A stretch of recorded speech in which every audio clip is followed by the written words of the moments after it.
Next question. I've been doing some research online, and one of the top questions that always comes up is, I want to exercise or I want to get fit, but I can't find the time. Is that something that you hear time and time again? Oh yeah, all the time. I mean, literally all the time. And it's legitimate. And that's probably the right answer right now in that context. So that's a classic where people are swamped. They got so much coming at them that they think they don't have time. So I think addressing those two big points before you get into all the nitty gritty pieces in terms of slicing up your day, I think is really important. But that would be a common misnomer that people do have time. Is it a priority? If it's not, that's not a problem. Because if it's not a priority, it's not a priority. But let's not fool ourselves. Not that you don't have time. It's not that it's a priority.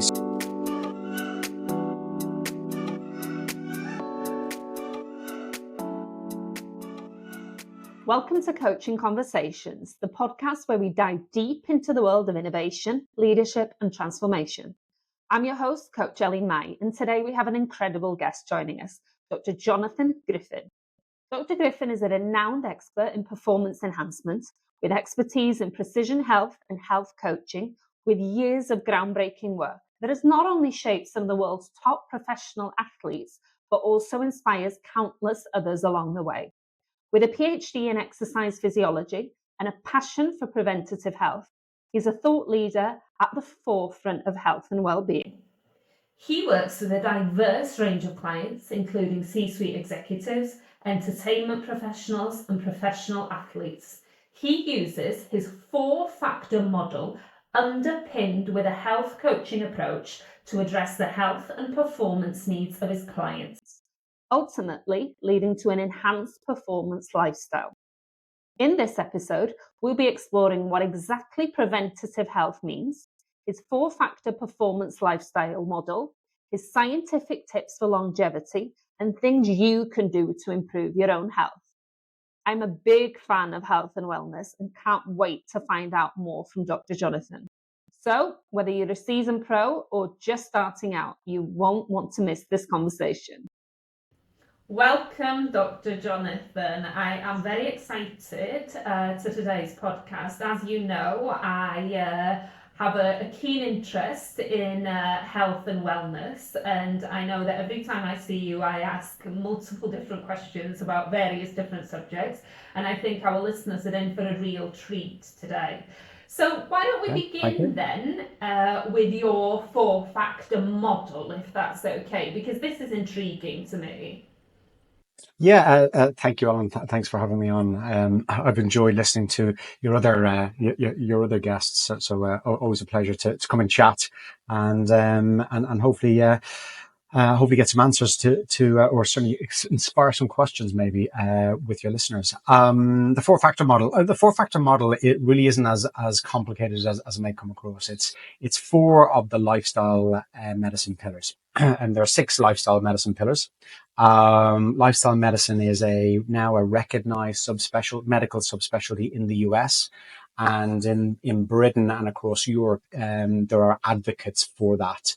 And there are training programs in place. They haven't quite been recognized as of yet. But the four areas that I would very much look after would be sort of the 2 fundamental areas, which are nutrition and exercise, and then 2 subsequent but related areas would be sort of stress and sleep. And those are 4 of the 6 overall models. The other 2 pillars would be what they call addictive substances, so typically cigarettes and alcohol, and social connection. So I, with anybody that I would have that maybe tips into that space, once that's been identified, I would refer out those particular individuals, just because those are pretty niche specialisms. So the other 4 areas are really what I look after. But I suppose the 2 key elements that really differentiate that from many others would be, firstly, taking a health coaching approach to those 4 factors. And like I said, they're not they can be individual, but they're often interrelated. And the other piece then is really layering on a precision health slash preventative health approach. But precision health is probably a more specific approach to that. And those sort of three broad areas, so the health coaching, precision health, and the four-factor model together make up my broad approach and model that I would use with the clients that I currently have. Okay, interesting. So tell everyone what kind of clients you usually work with and you have worked with in your career using this model then. Using this model, so it's evolved over time. So I've been in the industry. I've been working, say, the industry. But what does that mean? So I've been working in professional sport for over 20 years. Was a professional sports person before that, and through my time, picked up knowledge, some expertise, made some mistakes, lots of learning. Been involved in high quality MDTs and equally worked around the world. So all of that sort of experience and knowledge has sort of taken me nearly full circle to really sort of moving away from sport per se to high performance. So everybody and anybody can be a high performer. It's high performance is really trying to eke out all of the best that you have to offer and potentially more. And it's really part of a sort of growth strategy that people often have for themselves. So it could be a physical high performance, it could be a mental high performance, it could be a leadership high performance. But I think that area of high performance, and that can be anything from executives. So I work with a lot of executives. I work within the entertainment industry, have done quite extensively there, as well as professional sports people, but out of a club setting on a one-on-one type basis. So those types of individuals, and that said, I have a number of postmenopausal women currently that I'm working with at the moment, who are very much high performance, and they're I'm thinking of two of them. They are executives within particular departments that are leading teams that need to be able to do what they need to be able to do on the edge, and they may not deem themselves or see themselves as high-end, high-performing executives, but actually when you start to talk to them and figure out what they're doing is they're leading a household, they're looking after their kids, they're managing their partners, they're having to look after themselves postmenopausal, and specifically both of these individuals have chronic osteoporosis, so they're managing health outcomes, and they're doing their work 9 to 5, Monday to Friday. So that to me is very much high performance as well. Okay, interesting. So at this stage, I think I would like to know, and probably listeners as well, what is the difference between your approach perhaps and a personal trainer that someone might, meet at the gym or even employ as an online personal trainer? What's different in your methodology and your approach? I'm very much client-centered. So I don't have a lot of clients. There has to be something in our relationship that works both ways. So I have a small boutique group of clients, and they get a very dedicated individual that helps them across the board. So first and foremost, it's client-centered. I suppose that the bigger difference that would differentiate me from, let's say, PT would typically be limited to physical exercise. I cover, as I said, sort of the four factors. I'm a qualified lifestyle medicine professional, amongst other qualifications. But I would typically cover sort of physical exercise, stress, sleep, and the nutrition. Nutrition is a wormhole that's just enormous in itself. So there's that piece, but also just the more holistic piece. So although I may not, I'll typically refer out, those that have maybe social connection, relationship challenges, or maybe some drinking and smoking sort of habits that are certainly beyond my capability, because they're quite specialized. That's not to say that I don't address those. And typically what you'll find is social connection in itself at a very basic level is critically important, and will often add things like stress levels will go high, sleep doesn't happen, therefore exercise, nutrition goes out the window. So I can't not address those. And I think all of that together would fundamentally differentiate me from a very typical PT. Now, there may be some exceptions, but I think it's just that holistic nature and the fact that I'm able to scaffold nearly on a 360. And if I came to you as a client now, I'd be very difficult, by the way, Jonathan. So I would, you probably won't want to take me on. Love a challenge, Ellen. Love a challenge. Where would we begin, and what questions would we begin, in case people listening can ask themselves those questions? Yeah, so it's really important for me, if I'm taking a client-centered approach, that we meet that person where they're at. So first and foremost, it's really ensuring that we're able to establish a relationship and a trusting relationship. So can that person trust me to share some of their darker secrets, and that will be the fears, it will be the hopes, their dreams, their aspirations, their disappointments, etc. I suppose that's the first big touch point, and assuming that we can get through that, what I really want to understand are probably three different areas, and this is a process. So the first big area would be what is their vision? If we address whatever they want to address, what is that going to give them? What is it? That sort of paints a picture in my mind as to potentially where that journey is going to start and going to end. It's then really trying to understand where do they sit on a readiness to change spectrum.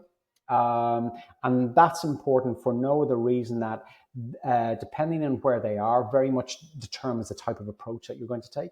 And then finally, it's really establishing very clear goals. And I think goal setting is something that people think they do well, and I'm not convinced they do. I may or may not do it particularly well myself, but I have seen too many people fail because goals haven't been set correctly. So I think those would probably be the big sort of foundational stones, and everything sort of wraps around those. The journey sort of comes out of the goal setting, and then you're really just trying to touch base, and assess progress and address lapses, slips, which I think are often a good thing. It's not to say we want somebody to do that deliberately, but if we can deal with those and handle them well, they actually oftentimes accelerate and really bed in people's motivation and determination to try and get to where they want to get to. Okay. So to put this into real world perspective, then perhaps it could be as simple as, I want to be able to take my kids swimming every Saturday, or I want to be able to walk 10,000 steps without my hips being in agony. Or it could be, I want to be able to do, a skydive. It could be anything as a goal, could it? Yes, yeah. I'd be far more. Well, put this way: the clients who come to me often have a desire to address one or all of the four factors. So, be that they want to get fitter, they want to have better nutritional habits, they want to address their sleep, they want to address their stress. They're broadly the four areas as to why people will come to me. Because I think and just to make it really clear, I'm a subject matter expert who utilizes health coaching methods. I'm not a health coach, and that's it. So there's a bit of a nuance there, I think. So in that sense, I myself as a health coach, I'm balancing this idea of advisory / mentorship with the idea of client-centered coaching world as well. And I don't see those as being either or. I'm very comfortable with how they sit together. It's how I as a practitioner move from one bucket to the other bucket, and making that very clear to the client which sort of voice they're hearing on that. So, in terms of the goals, the goals in that sense can be anything. I think what we're trying to understand is, why is that goal that goal? So, working backwards, what you'll typically find is people don't necessarily come with a goal; they come with a challenge. there's something going on. I can't exercise, or I want to be able to exercise more, or I don't eat well, or I want to eat better, or my sleep isn't good, I want to sleep better. So sometimes it's typically one of these big macro, really big problems in inverted commas that people come with. But then really what we're trying to do is, in terms of the goal, we're trying to take it from something that's really that big down to something that's that big. So that's part of the coaching process, in terms of bringing clarity to what that challenge is. So why does somebody actually want to lose weight?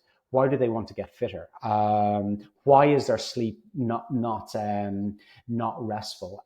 There's often reasons that we then need to go in and find. But what we're ultimately trying to get to is this idea around sort of clarity, challenge, commitment, particularly around the goal. So that's, as I say, that's really taking something from a very big concept to something that's really, really tight, and then be meaningfully addressed in terms of tracking progress, establishing some feedback, and ensuring that it's challenging enough to actually be interesting enough for them to go after and develop habits with as well. And I think that's also an important point that we probably have to talk about in terms of habit development. So we can move on to that then, actually, because I've got a few questions around behavioural change and habits then as well. So I know that, a lot of people start some kind of either weight loss journey, or they're trying to kickstart something from their, health and wellness journey. And they start off well, they peak quite quickly, but then it soon goes downhill. When you're working with clients then as well, how do you, use behavioral change and habits for them to identify, okay, things might be plateauing and things might be changing, but how do you keep that momentum up? Yeah, I think that's a really important question. So one of the really important points for me, certainly from a coaching perspective, is taking a long-term view. And I'm very, very clear with this. You and I will not work together if all we're doing is trying to deal with a health issue or health challenge that's 4 to 6 that you think you can cure or address in 4 to 6 weeks. What we fundamentally want to get after is lifestyle change. Now, there's an exception to that. So for instance, if I've had some clients who are pro sport and in the entertainment world, where they've got a particular goal. So it might be to lose a particular amount of weight, or to get fit within a certain window of time. But that's different to this health issue. So we sort of separate them away. Health precedes performance. So those that are in the performance world typically are in a far healthier scenario and situation. So we leave them to the side just for the moment. So the big problem with somebody that's coming to me and saying, oh, I need to lose weight because my doctor said I'm overweight, and I need to get my BMI down, and I want to do it in 6 weeks. So I think really the key there is, again, it's really trying to come back to understand why is that because the doctor's telling them? So typically what will happen is, if someone comes in and does well, my doctor told me, or my partner told me, or my friends told me, or my kids told me, what will happen is they will peak in 6 to 8, maybe 10, possibly 12 weeks time, and they'll then fall off a cliff with regards to that. It just won't happen anymore. They'll stop for whatever reason, because all that motivation is external. So it's really then trying to understand, why do they want to lose weight? So where are they on readiness to change? So there's what I'm trying to understand from a readiness to change perspective is, where do they see themselves right now, and where do they want to be in light of, let's say, some sort of vision statement? So we'd have a talk about, if you have this change and you lose weight, what is that actually meaning to you in the future?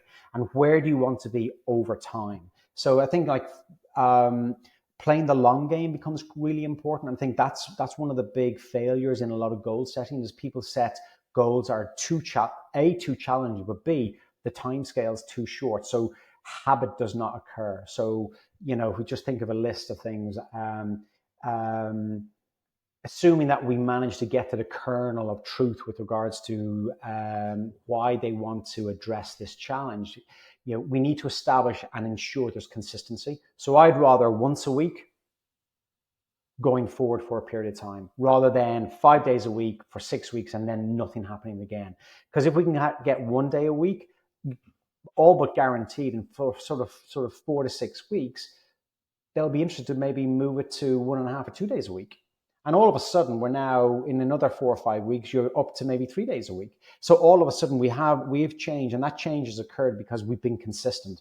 So consistent, starting small. Again, if that means that somebody walks 1 mile 1 day a week, or we're only looking to achieve so many, 5,000 steps in a day on your fitness tracker, but I know our goal is 15,000. We'll get to 15,000. We'll get there. That's the journey that we're on, because every step we take is one step nearer to that, but it's also one step closer to addressing the health challenge that we actually have. So consistency, starting small. I think being deliberate and conscious initially, certainly for the first 4 to 6 weeks, is critically important. Anybody who goes in automatic mode is going to be ultimately delusional in terms of their ability to stay on track, because life sends too many things at us. So knowing that that's a really important thing for me to do, and consciously waking up the next day and knowing where that thing I'm going to do sits in the day, and making sure that my day holds that in its calendar and I'm able to achieve that, is really important. If we leave that to our subconscious, our brains are too clever, and it's not something we may necessarily want to do. It's something we need to do, and as such, we have to consciously override those distractions. And then really, it's about tracking, because tracking allows for reflection. And when we get reflection, we start to engage with the process, and we understand how it's making us feel. How do I feel when I don't do it? When I do it, how do I feel afterwards? How do I interact with my family, my friends afterwards? Am I a better person ultimately? I probably am going to be all of those things, and it's making me healthier as well. I think fundamentally, you're looking at, certainly literature would suggest, in around 16 plus weeks for behavior change, as long as we're being consistent with small to-dos and being deliberate and conscious. And then ultimately, that sort of whole area comes down to being really excellent on your goal setting. And really, the 5 principles for me on goal setting are making sure you've got clarity. So that's being clear and well defined with your goal. The challenge. So again, the challenge has got to be achievable, but it's got to be just stretched. So maybe it's 5,000 steps week 1. It's 5,500 steps in week 2. It's 6,000 steps in week 3. So it's just incremental. But you know what? In week 3, we're already 20% above where we were in week 1. Huge gains. And then the other two are this idea of feedback and tracking progress. However that works for you as an individual, but it's really important that we can track some sort of feedback so I can see I am progressing. And the final thing, it just needs to be interesting. Like we're complex individuals and complex organisms. So complexity becomes really important. It cannot be boring. So how do I make that a challenge or an interest, I should say? And that's often more of a cognitive thing than anything else. And there's lots of ways to address that.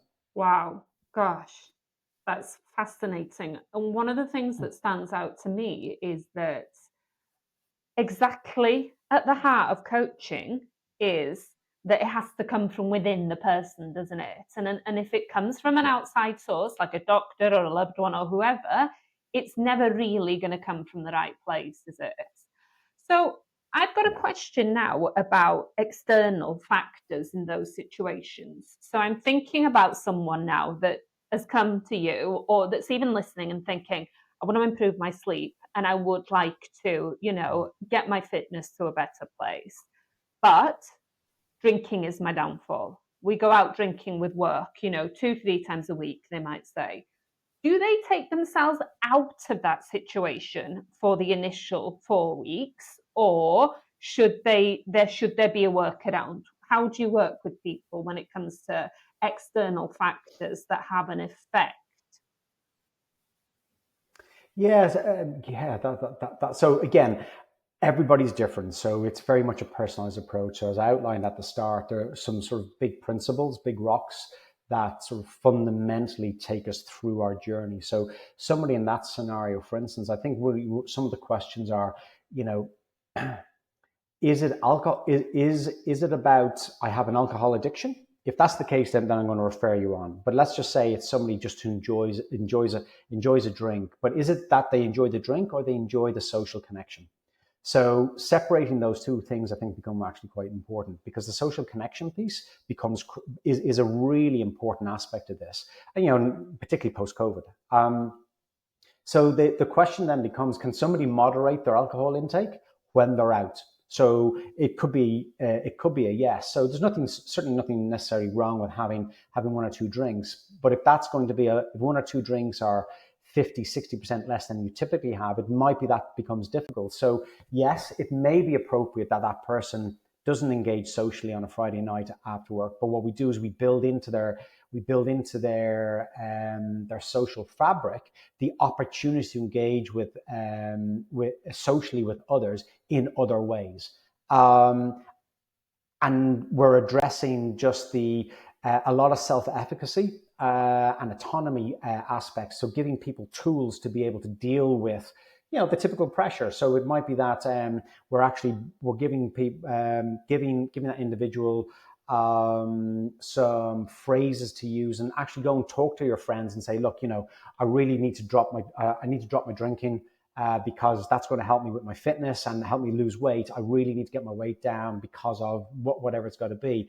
And actually talking to the friends. So when they go out, that individual isn't under pressure to, let's have another pint. Go on, sure, get around in, or whatever phrase it's going to be. So there's that type of idea. But ultimately giving somebody the tool set, because quite often what you'll find is, and you'll know this from all the executive coaching you're doing, is often the challenges people have is because they don't have the tools in place to actually address those, and or they don't have the support that gives them the confidence to go and address them as well. And it could be one or both of those.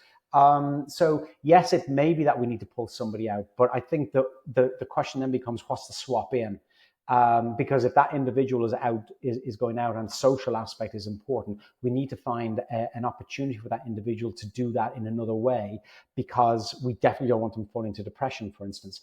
And ultimately, if that's what makes them happy, being happy is a really great wave to surf to get them moving and addressing their health, be it through exercise or nutrition, et cetera, et cetera. So there's often going to be pushing and pulling on that. But fundamentally, from a coaching perspective, we're going to have to go. We have to work down the layers of the onion on that. So I don't know if I've actually answered your question there, Ellen, but yeah. No, certainly have, and then some. Yeah.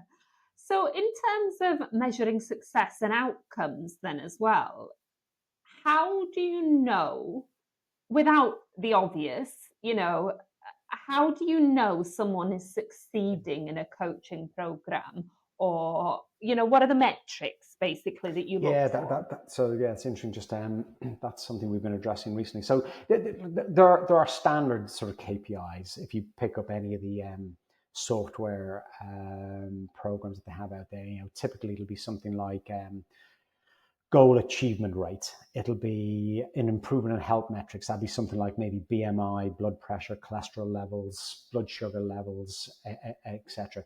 Could be, success rate in behavior change, where has somebody moved to a new habit? Have they established a new habit? That's all very fine, and there's nothing wrong with those. And arguably, that are actually quite important, because they tell you a lot about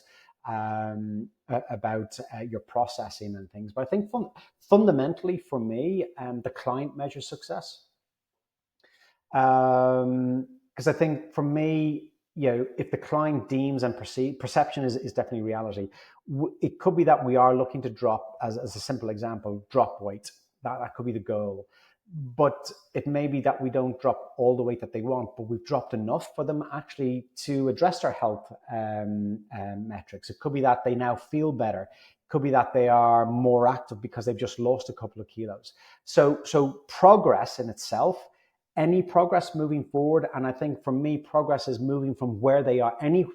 If they are where they are, moving them away from that or on from that to at least we're moving towards something that is deemed, in inverted commas, better. I think that's success and that's progress, and that must be celebrated. That has to be celebrated. And I think certainly through my experience, that that's often good enough for a lot of people. And do you know what? Good enough is often good enough by definition. It doesn't need to be perfect, because that we may have just got enough of a hook into somebody that they can now, over time, when the context change or life changes, like, your teenager goes to university, you suddenly have more time. Your child has moved in, your baby's moved in, and headed off to kindergarten, etc. You now have more time. Things in life change, that all of a sudden your whole context change. And now, do you know what? I can take what I was doing 6 months or a year ago that was really beneficial, and I can make it more beneficial now. So I think we shouldn't be losing fact that the clouding ultimately measures it, and progress is progress. That's definitely a positive thing. And I think if we're always trying to chase perfection, because I think achieving a goal people deem as perfection, and I think that leaves us open to so it leaves clients up to a lot of disappointment, because goals are by their nature going to be challenging. So we may not be able to get all the way, but progress is key. And I think that then the flip on that then is, if we actually goal set properly, we're actually very quickly moving from goal 1 to goal 2 to goal 3 to goal 4. So there's another way on looking on that, and saying, well, what is the ultimate goal?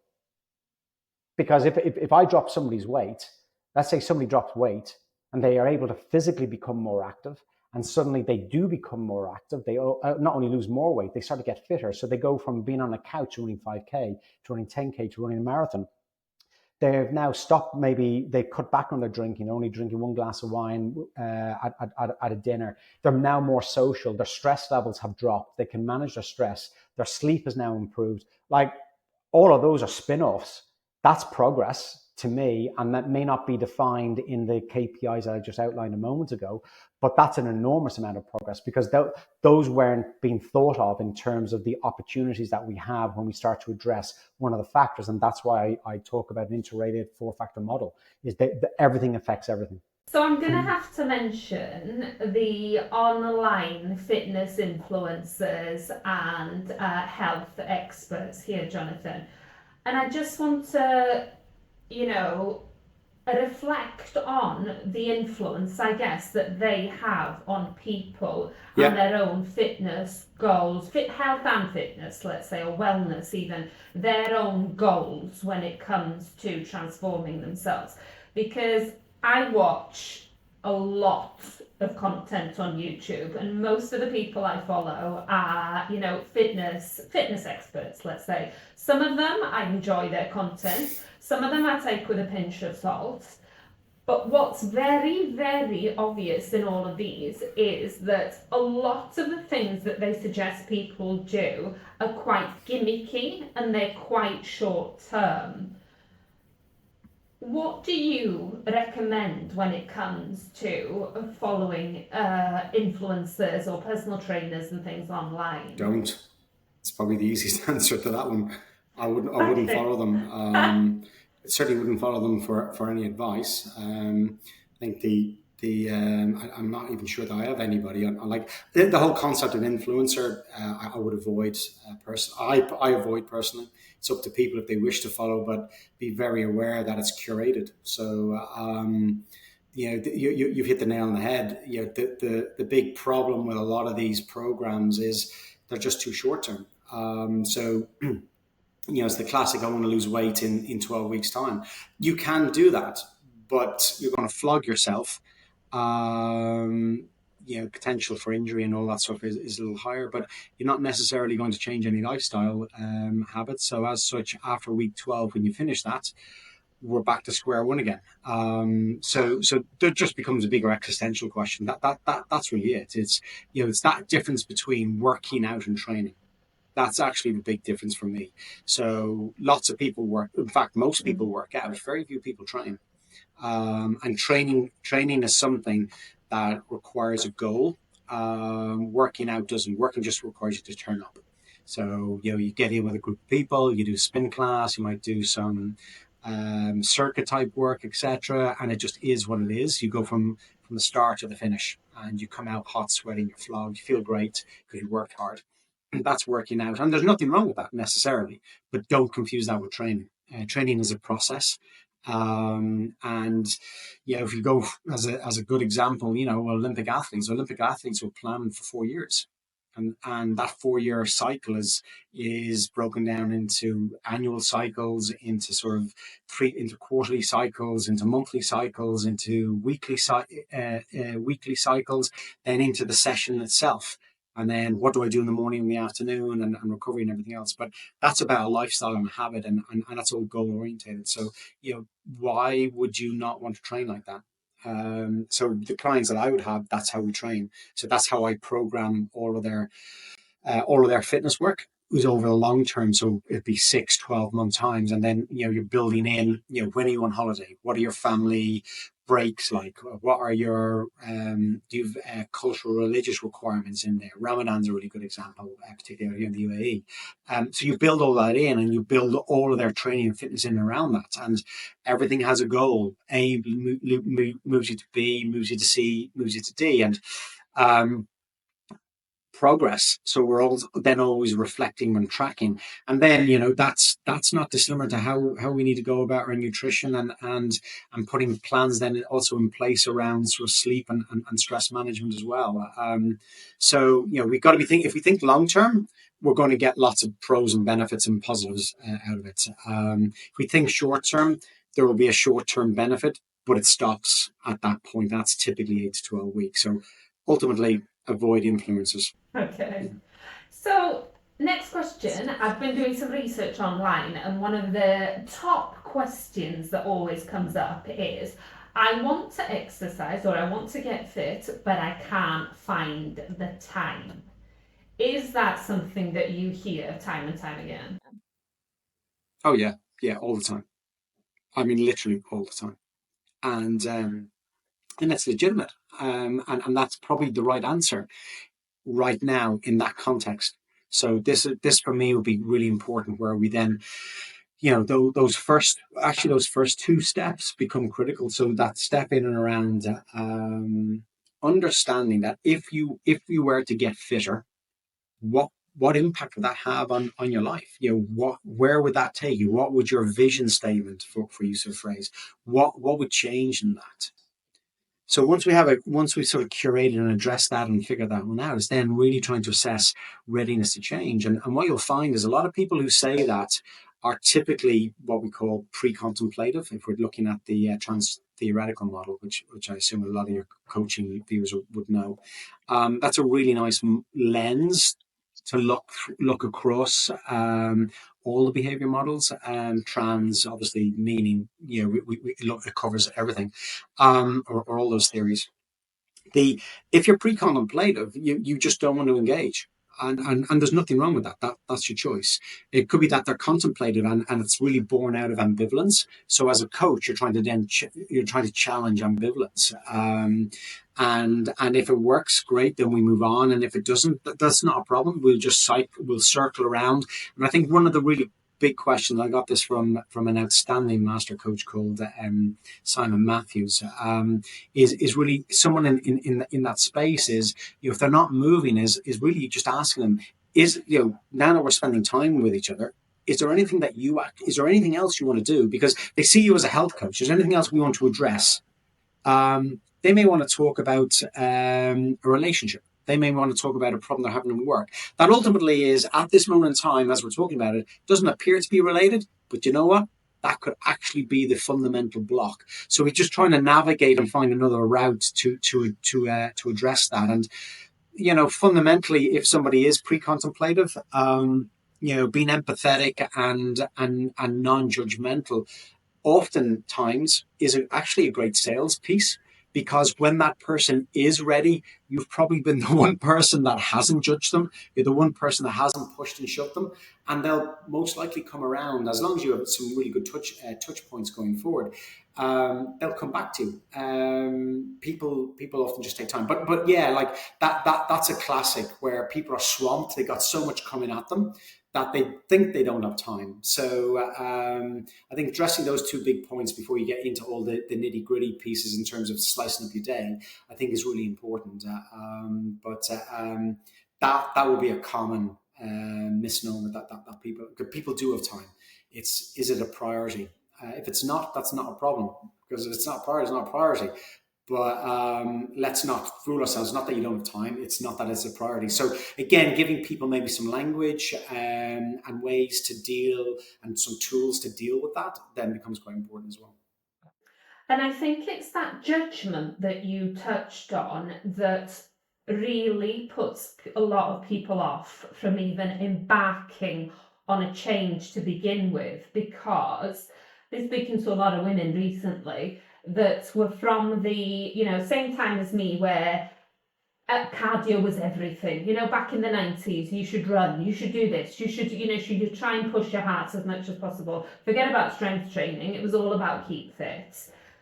When those women now are going to the gym, perhaps for the first time in their 40s, there's that feeling that they do feel judged and they don't know what they're doing. For example, I've been speaking to a lot of women recently, perimenopausal, menopausal, that go to the gym for the first time and really just don't go back because it's that fear of judgment. And even going back to the point that you made earlier, that they feel like they can't even perhaps explain, because they haven't got that safe space, explain why they even want to do something in the first place as well. Have you got any tips to help people not feel like they're judged then? Is it just about finding the right people to work with? Yeah, a big part is finding the right people. I think the other piece is if that's what you want to do, own it. And I would encourage. We're in a bit of a zeitgeist at the moment. I think if you're female and you're in and around sort of that circa post menopause space, it's actually a really good time to be that age, because there's just so much phenomenal information out there. As I said, I'm working with a number of postmenopausal women, and you couldn't meet more dedicated, committed, big effort people in the gym. And this is not a space that's not a natural habitat for some of these people. So I think really it's about you and the self-efficacy and the autonomy that you're going to give yourself. Yes, gyms can be better. They can be more welcoming. Yes, people in gyms who are dominating and being loud are slightly obnoxious, but you know what? That's the environment. And I think what I would say is, and I speak very much as a man on this piece, in male, when you see women coming into a gym, it's actually quite inspiring. And it's actually quite inspiring to see women come into the gym and do things. And it can be anything. Like, it can be on the step, or it can be lifting weights and anything in between. Because I think, we've all had mothers. Lots of us have sisters, aunts, etc. And most of us in a gym understand and appreciate and empathize why women haven't been to the gym. So when they come in, I think, certainly the majority of people I know would be more than happy to embrace women coming to the gym. So I think that's really important to know. Go and try it, give it a go, and recognize, it's probably going to be a bit of a scary place. People will scream and shout, and there'll be lots of noise. But that's actually part of the fun, because you know what? That's how you get strong. And when you get strong, you're going to look after your bones, you look after your muscles, you're going to look after your brain. And I think that's actually the most important thing. So I think it's yes, as I say, yes, the gyms and people and men in particular can be far more welcoming, and we can do lots more things. But fundamentally, we've got to get women through the door. And I'm seeing the benefits, like with the women I'm working with at the moment. And anybody who's listening, it is worth the effort.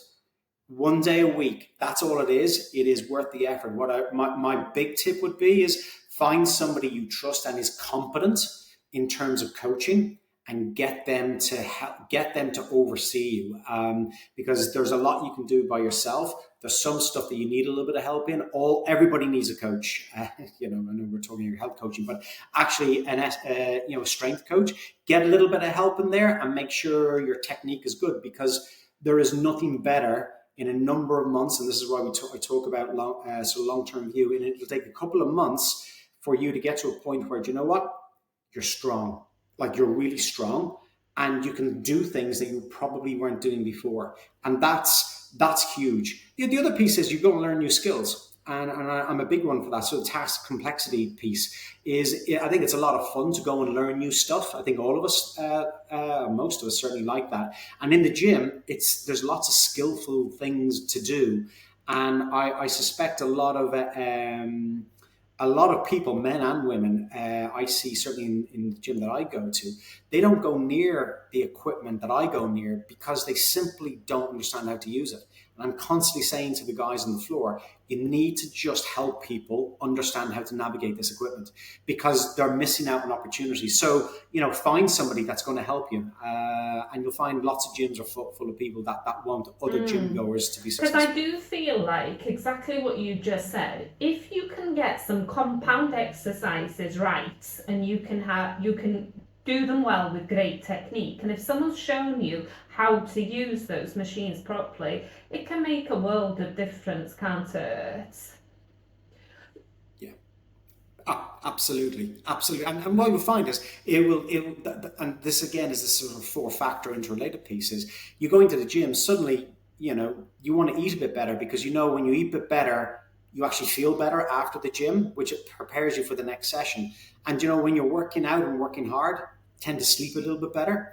And when you're sleeping better, you manage your stress a little bit better. So all of a sudden, we're now, unbeknownst to ourselves, we're now addressing all of the sort of the big 4 areas in my life that just caused me a bit of grief. And of course it does, because life is stressful and it's hard. So we need to be strong enough, literally and figuratively enough, to be able to deal with that. So moving on now to preventative health, and the reason I want to talk about this is because in the UK at the moment, and globally really, that this is kind of the way healthcare is moving in, isn't it? So I'm going to read you a caption from this week. So the NHS long-term plan is to not only treat people, but also prevent them from getting ill in the first place.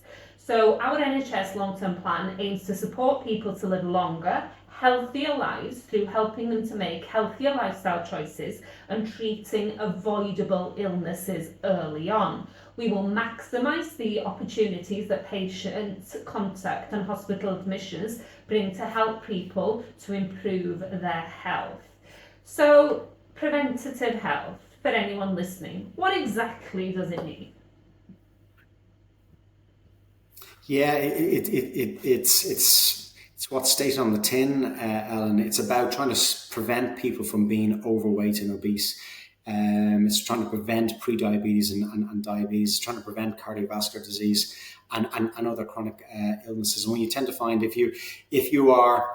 if you're managing essentially those 4 factors, particularly nutrition and exercise well, you get less colds, you get less of those communicable diseases as well. So preventative health is huge, because if we can stop people going to hospital, be it your insurance or government, whoever's paying for that is just paying less money. So, but it also means we live longer. But it's not just that. It's not just about longevity. It's also about health span. So the very simple question that you want to, I would be asking people out there is, do you want to be in a heavily medicated state for the last 15, 20 odd years? I'm sure we've seen that with friends and family. That is an unpleasant place to be. I wouldn't wish that on anybody.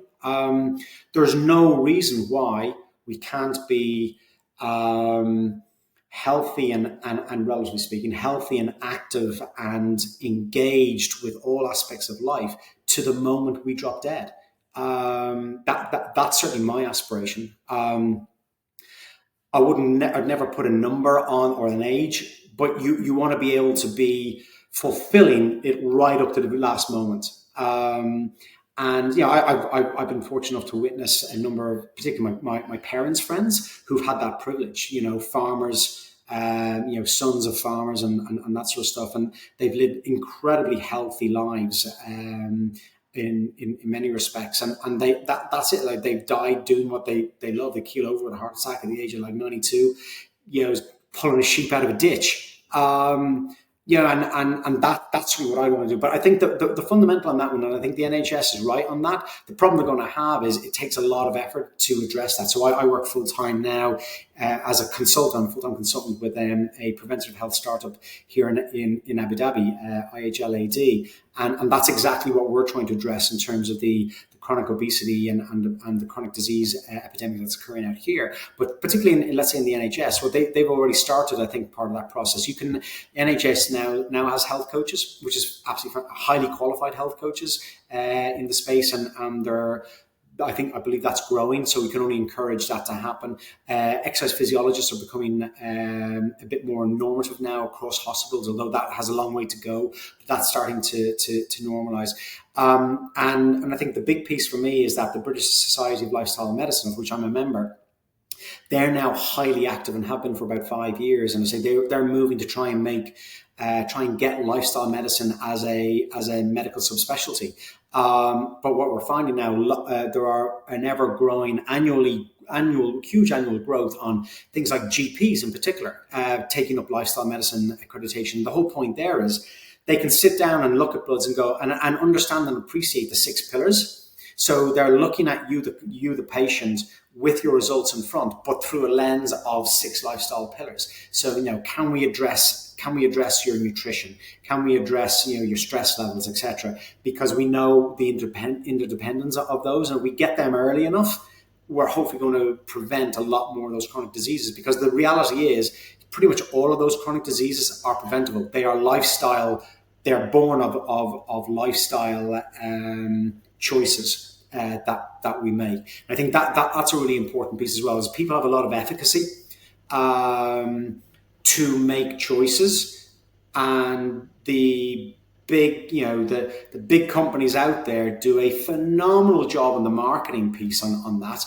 But the sad reality is, and we know this, is that Britain is well, arguably the sick man of Europe in terms of just its population health, and it's a very highly deregulated economy.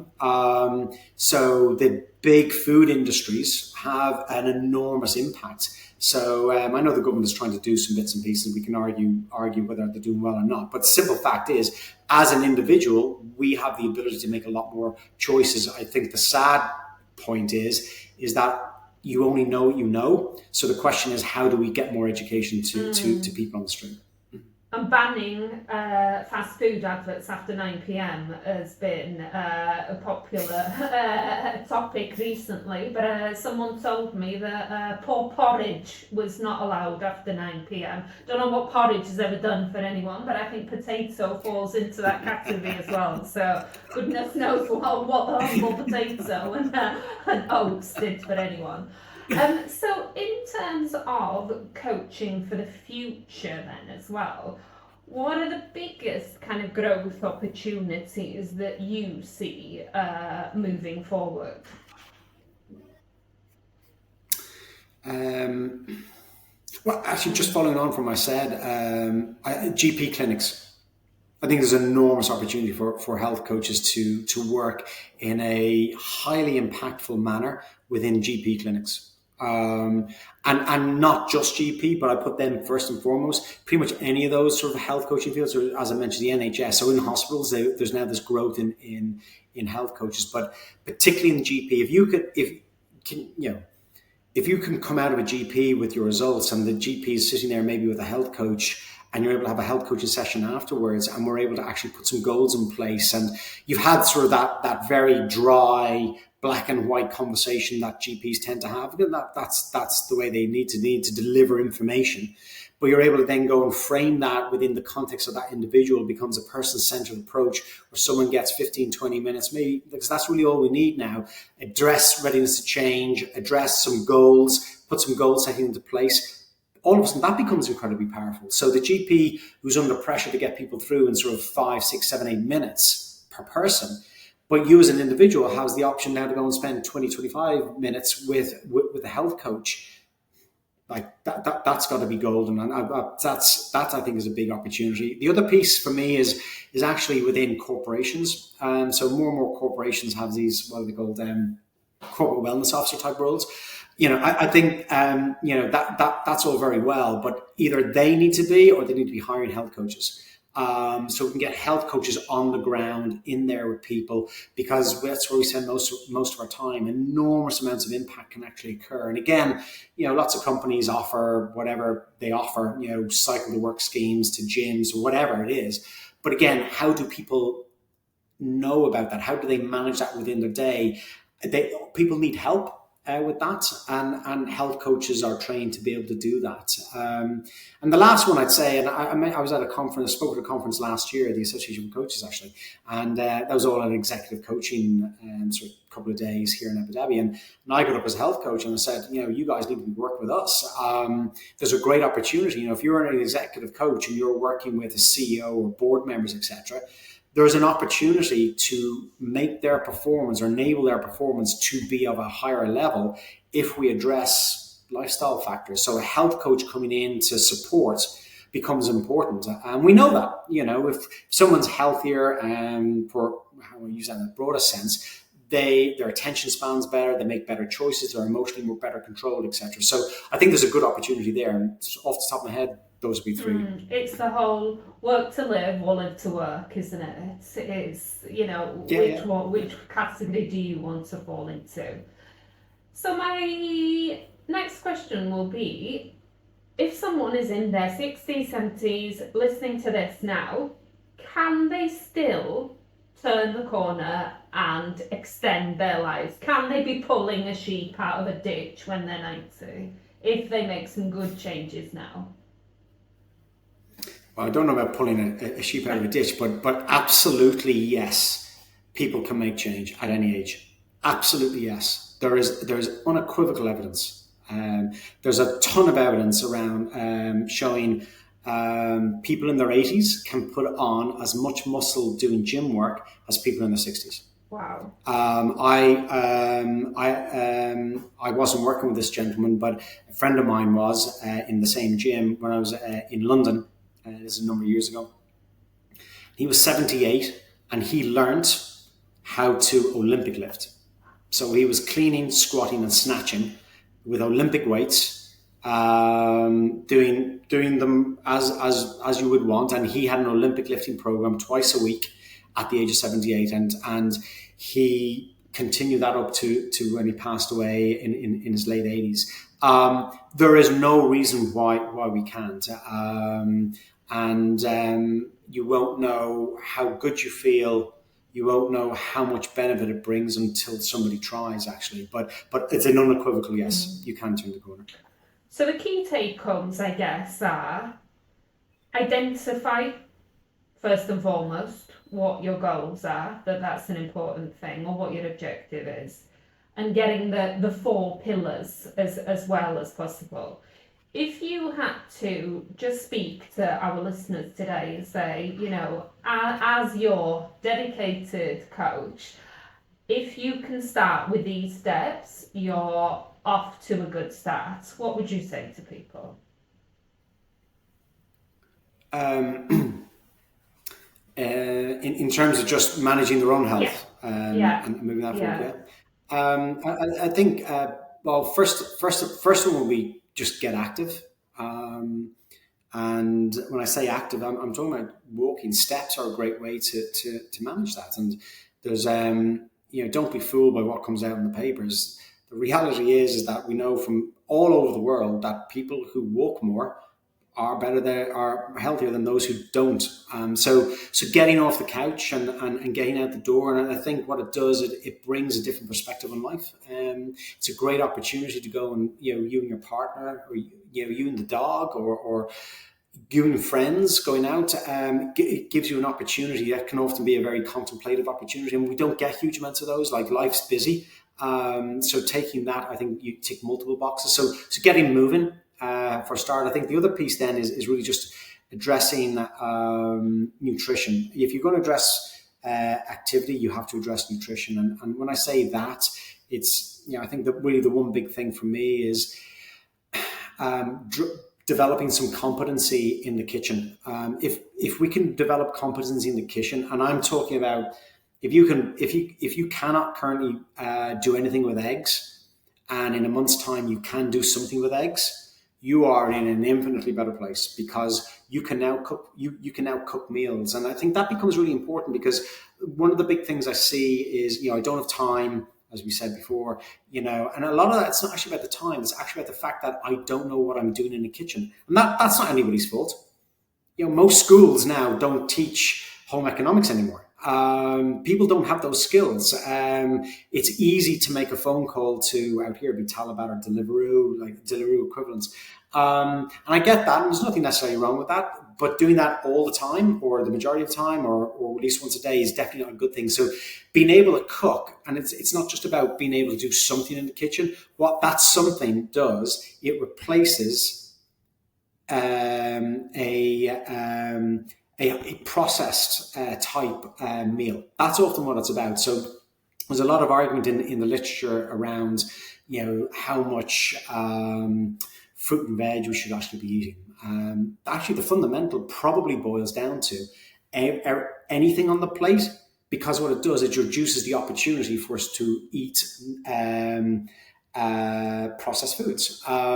So that's probably the big thing. Once we get rid of that side of things, then we can get to the nuance of how much to this fruit or that veg. So I think those would be sort of two things. And I get where people go, yeah, that'll never happen. Do you know what? It does. I've seen it. And getting a couple of skills in the kitchen is an absolute game changer. But I think the other piece in this, Ellen, is important. It's not just about you, because you become an influencer within your own sphere.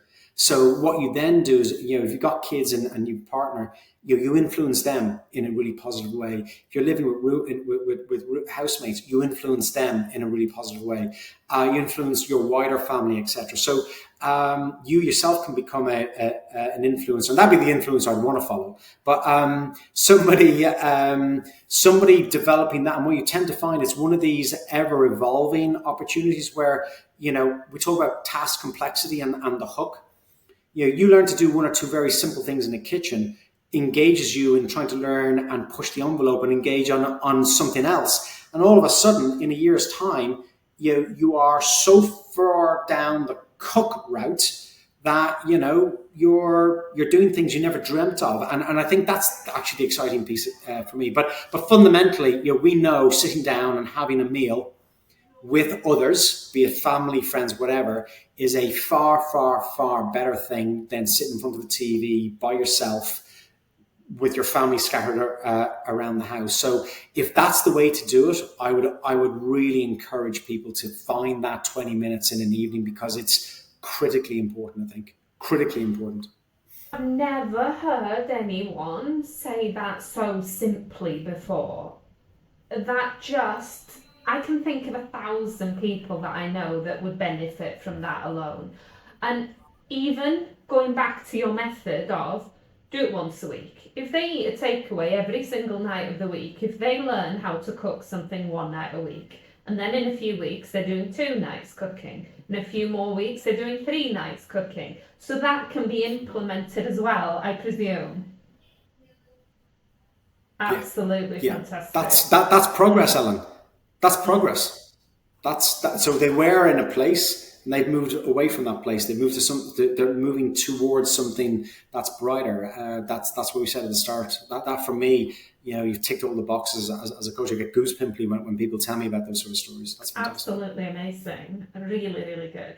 So last question, Jonathan, is what is the future for you in terms of your career and what you hope to achieve over the next few years? Well, I've just about finished. In fact, I have just finished a postgrad diploma in personalized nutrition, and I engaged on that just because I had too many clients coming to me asking me really, really nuanced questions that would just be on the information I had to hand. So I felt I had an obligation to my current clients and future clients to do that. So I'll be a qualified nutritional therapist at the end of this year. So working towards that. And then really what that does, that allows me really to drive sort of this 4-factor model a little bit better and in more detail. I'm already doing a little bit of work in around sort of laboratories and testing and what have you, but getting the nutrition piece right is critical because it's so foundational and it impacts everybody because we all eat. So that's a big step forward for me in terms of, let's say, my private work. But as I mentioned, I'm working as a full-time consultant in this startup here in Preventative Health, and I'm absolutely loving that and my colleagues, and we're about to open up a clinic. And the opportunity there is to work very much in an MDT environment with a number of preventive health experts and garner a lot of inside knowledge and a lot of practice as well. So it opens up a different door in terms of that space. And I think that'll be good for the next couple of years. But ultimately, it's about the work I do with private clients. That's what I really enjoy. And like I mentioned, I don't like having a lot of clients. I have a very small, stable clients, a boutique group. They get a lot of service. And I've been lucky enough to have a lot of loyalty. So that's ultimately where I will go. But currently at the moment, my work here at IHLAD is offering me an enormous amount of opportunity to learn and grow myself. And hopefully I'm able to share some of that knowledge that I have with my colleagues. So as an organization, we're doing a huge amount of growth here as well. So that's one of my core values anyway, is growth and is taking opportunities to grow. And this is one I've taken with two hands. Fantastic. And I think that if there's anyone that practices what they preach in terms of self-development, it's you, Jonathan. You know that there might be a gap in your learning somewhere, and you go and fill that gap. And I think that, if someone was lucky enough to have you in their corner as their coach, I can see that definitely translates when you're working with them as well. So thank you so much for being such an amazing guest today. I hope everyone's taken some very important things away from today's conversation. This has been Coaching Conversations. I'm Coach Eileen, and this is Dr. Jonathan Griffin. All his information will be in the bio below. You can link to his website as well. Thank you all very much for listening. Don't forget to subscribe and share. Thank you.